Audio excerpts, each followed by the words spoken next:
Hola, en este video tutorial vamos a comenzar con un nuevo tema, el del sistema sonométrico, ¿vale?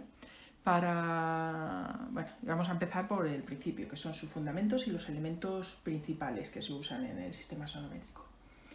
Como elementos fundamentales tenemos un triedro trirrectángulo y un plano del cuadro. ¿Qué es un triedro trirrectángulo? Pues un triedro trirrectángulo es algo como lo que tenemos, por ejemplo, aquí. Tenemos una pared, una mesa y otra pared. La intersección entre estas dos paredes genera una línea que es un eje. La intersección entre esta pared y esta mesa genera otra línea que es otro eje. Y la intersección entre la otra pared y la mesa genera otra línea que es otro eje. Esto lo podemos comparar con el sistema diédrico: plano vertical, plano horizontal y plano de perfil. Y en las intersecciones pues tenemos línea, esta la línea de tierra, pues que va a ser el eje Y. Esta línea de intersección con el plano de perfil pues va a ser el eje X y esta va a ser el eje Z. Es decir, esto que tenemos aquí. Al igual que en diédrico estamos hablando de ejes infinitos. Lo que pasa que aquí vamos a representar una parte de esos ejes. Me he construido una maqueta con intención de que se pueda ver mejor espacialmente. El otro elemento, os dije que había dos elementos, pues el otro elemento es el plano del cuadro. Si en sistema diédrico proyectábamos principalmente sobre dos planos, aunque se usaba también la proyección de perfil cuando era necesario, sobre el plano vertical, sobre el plano horizontal, ¿vale? Ahora solo vamos a proyectar sobre un plano, que es el plano del cuadro. Vamos a proyectar todo el triedro trirrectángulo sobre ese plano del cuadro. Y el triedro trirrectángulo se va a colocar de esta manera, de forma que el único punto que esté en contacto con el plano del cuadro sea el origen, es decir, el punto donde se cortan los tres ejes. ¿Qué hacemos después? Como hemos dicho, proyectar el triedro trirrectángulo sobre ese plano del cuadro. Voy a coger un rotulador. Si del eje Y cogemos un punto, por ejemplo, este punto vamos a llamarle 1, y lo proyectamos sobre el plano del cuadro, su proyección va a estar aquí. Las proyecciones son ortogonales, es decir, perpendiculares con respecto al plano del cuadro. Y el punto 1 proyectado nos va a quedar aquí. De forma que cuando unimos la proyección del punto O, del origen que coincide con el propio origen, con el punto 1, que vamos a tener la proyección del eje Y. Vamos con el eje X. Si cogemos un punto de ese eje X, por ejemplo el punto 2, y lo proyectamos también ortogonalmente, ponemos aquí, lo proyectamos ortogonalmente con respecto al plano del cuadro, su proyección con el plano del cuadro va a estar justo aquí. Cuando unimos la proyección del punto 2 con la proyección del origen, ¿qué es lo que vamos a tener? La proyección del eje X. Y lo mismo nos va a ocurrir con el eje Z. Vamos a coger un punto de este eje Z, vamos a llamarle punto 3, y lo vamos a proyectar ortogonalmente con respecto al plano del cuadro. Ahí vamos a tener la proyección del punto 3.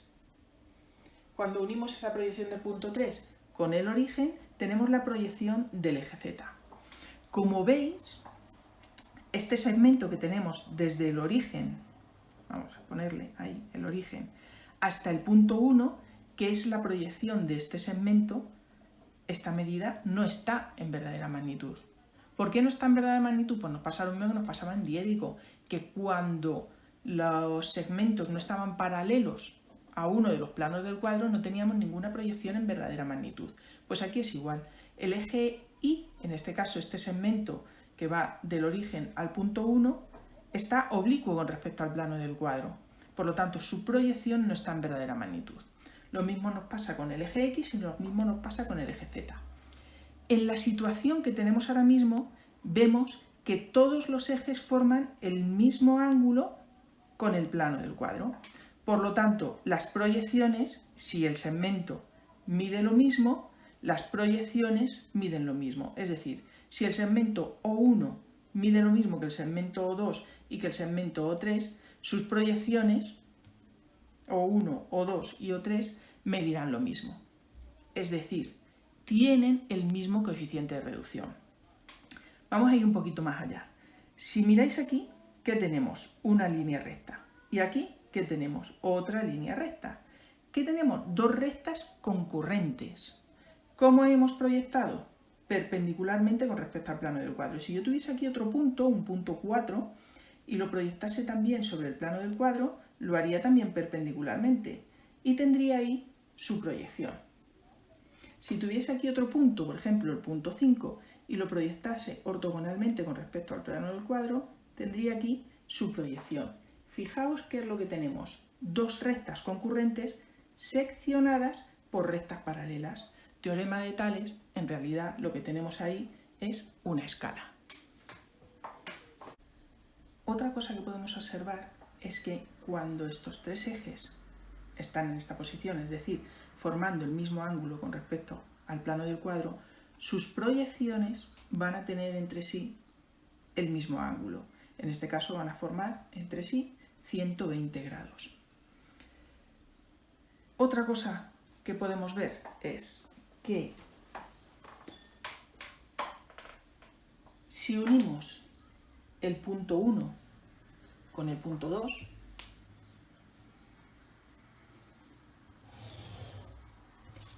el punto 2 con el punto 3 y el punto 3 con el punto 1, es decir, las proyecciones de los extremos de los segmentos que medían lo mismo, lo que se nos genera aquí es un triángulo equilátero. Este triángulo es importante. Veremos por qué en el siguiente vídeo cuando os ponga las explicaciones sobre los coeficientes de reducción. Vamos a ver ahora qué ocurre si el triedro trirrectángulo está colocado de forma que sus tres ejes no formen el mismo ángulo con el plano del cuadro. Vale, ahora vamos a colocar, como he dicho, el triedro trirrectángulo de forma que sus tres ejes no formen el mismo ángulo con el plano del cuadro. El eje, por ejemplo, el eje Y y el eje Z sí van a formar el mismo ángulo, ¿vale? Y el eje Y va a formar un ángulo distinto con respecto a los otros dos. Fijaos ahora, si vamos a hacer lo mismo que hicimos en el ejercicio anterior.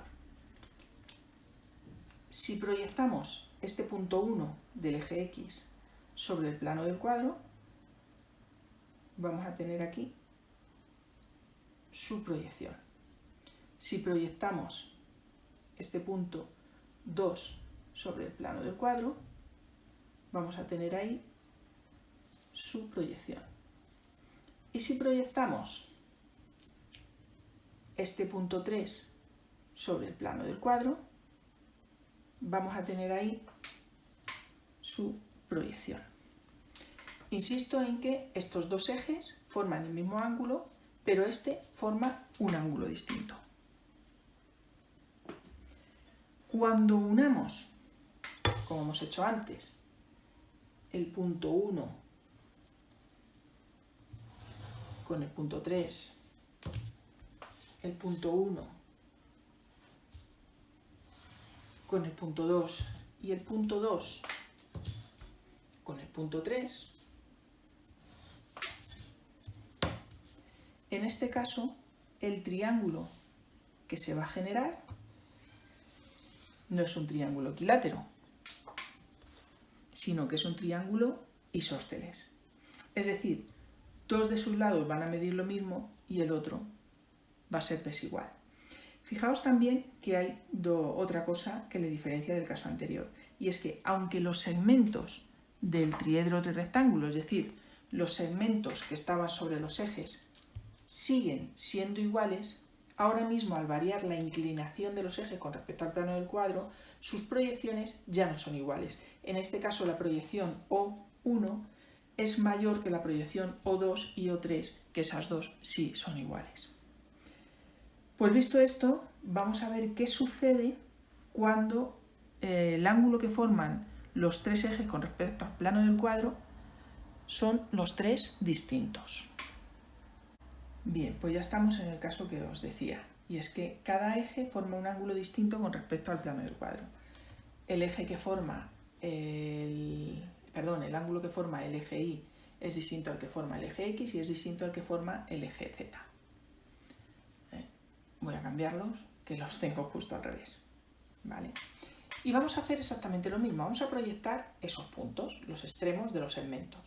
Proyectamos el punto 1 sobre el eje X, proyectamos el punto 2 sobre el eje Z y proyectamos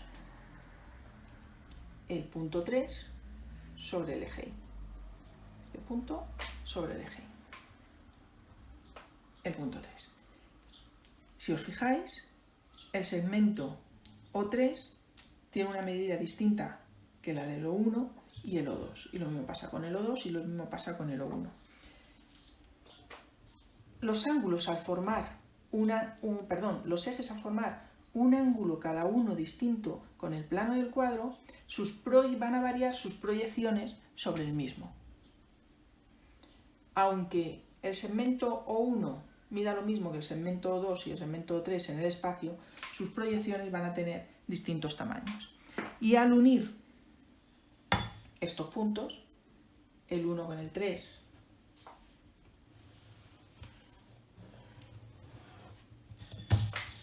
el 1 con el 2